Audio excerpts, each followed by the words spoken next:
Ahoy! Ito nga pala ang tent namin, Village 5. Tara, short tour tayo. Kasya nga pala rito ang 4 hanggang 6 na katao. Ito yung queen size airbed namin. Siyempre, ilaw na mayroong pantaboy ng lamok. Yan, nakakatayo tayo sa loob. Spacious.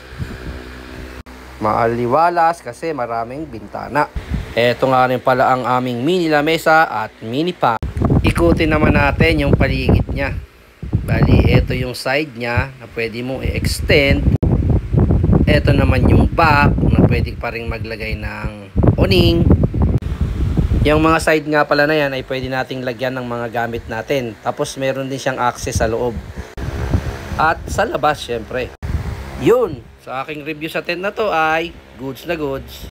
Alright, check naman natin ang ating kalapit na tent. Ito nga pala ang tent ng Team Akate. Kasi favorite silang kagatin ng insekto.